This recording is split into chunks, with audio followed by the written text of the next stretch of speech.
This channel does not promote any violent, harmful, or illegal activities. All content provided by this channel is meant for an educational purpose only. আবার বলছি এগুলো সব অভিযোগ। এবার অভিযোগ যেটা উঠেছে সেটা যদি সত্যি হয় তাহলে কি মারাত্মক অভিযোগ ভাবতে পারছেন। প্রথমত এলাকায় তো বেআইনি মদের টেক চলছে, এটা পরিষ্কার হয়ে গেল। দ্বিতীয়ত সেই মদের কারবারের প্রতিবাদ করা একটা পরিবারকে ভাতে মারার চেষ্টা হয়েছে, এই অভিযোগটাও তো মারাত্মক। আর তৃতীয়ত তারপর সেই অসহায় পরিবারের মান সম্মান কেড়ে নেওয়ার চেষ্টার অভিযোগ। এক মহিলার সম্ভ্রম নিয়ে ছিনিমিনি। দেখুন আবার বলছি, এই অভিযোগগুলো সত্যি হয় না তাহলে তার গুরুত্বটা কি এটা বোঝার জন্য কিন্তু নেতা হতে হয় না, আমাদের সামান্য বুদ্ধি যথেষ্ট বোঝার জন্য। এবার অভিযোগগুলো সত্যি কি না সেটা তো জানার দায়িত্ব পুলিশের। অভিযোগকারী পরিবার তারা নাকি আজ থানায় গিয়েছিলেন এবং সেখানেও তাদের বক্তব্য যে অভিযোগপত্রে ভুল আছে এই বলে নাকি পুলিশ তাদের ফেরত পাঠিয়েছিল। মানুষের ওপর ভরসা হারানো পাপ, এটা আমরা বিশ্বাস করি আর কি। তখন পুলিশের ওপরই বা কী করে ভরসা হারাই বলুন। তাই এখনও ভরসা করে বসে আছি আমরা, হয়তো ওই ভুলটা ঠিক হয়ে গেলে অভিযোগটা জমা পড়বে। প্রশ্ন শুধু একটাই, অভিযুক্তরা শাসক দলের নেতা বা শাসক দল ঘনিষ্ঠ, এটার জন্য কোথাও কোনো অস্বস্তি দ্বিধা কাজ করছে না তো? পুলিশ জানে শাসককে ছুলে কত ঘা। কলকাতার ভবানীপুর থানা আর আলিপুর থানার পুলিশ তারা তো সে কথা নিশ্চয়ই বলেনি। আর সেসব কথা সবাই জানেন বলেই বিরোধীরা প্রশ্ন তুলছেন যে শেষ পর্যন্ত নবীন পল্লীর বাসিন্দা ওই পরিবারের অভিযোগগুলো ধুলো জমতে জমতে বয়সে প্রবীণ হয়ে যাবে না তো?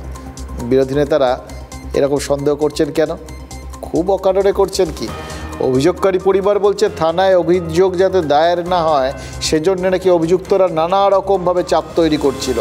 থানায় যাওয়ার পথেও নাকি তাদের হেনস্থা করা হয় বলে তারা অভিযোগ করেছেন।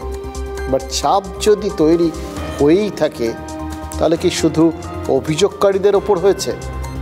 পুলিশের ওপরেও কি কোনো চাপ তৈরি হয়ে যায়নি? কি চাইছেন? আমার ন্যায় বিচার চাই, ব্যাস। আর মিথ্যেকার কিছু আমি চাই না। আপনার ওয়াইফ এখন কোথায়?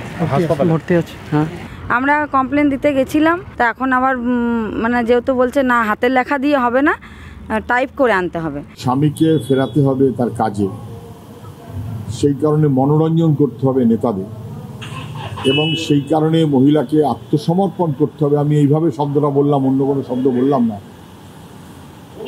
সেটা কোনো রকম নীতি, নৈতিকতা, মূল্যবোধ, শালীনতা সমস্ত কিছুকে লঙ্ঘন করে যাচ্ছে। এ কখনো হয় না। এটা ভয়াবহ সামাজিক বিপর্যয়ের দিকে আমাদের পশ্চিমবাংলাকে নিয়ে যাওয়া হচ্ছে। মদ গাঁজা বন্ধ, তাই কি প্রতিবাদের গন্ধ? যাদবপুরের হোক কলরবকে ব্যঙ্গ করে একটা সময় পাল্টা প্রচারে নেমেছিল তৃণমূলের ওই ছাত্র যুব শাখা।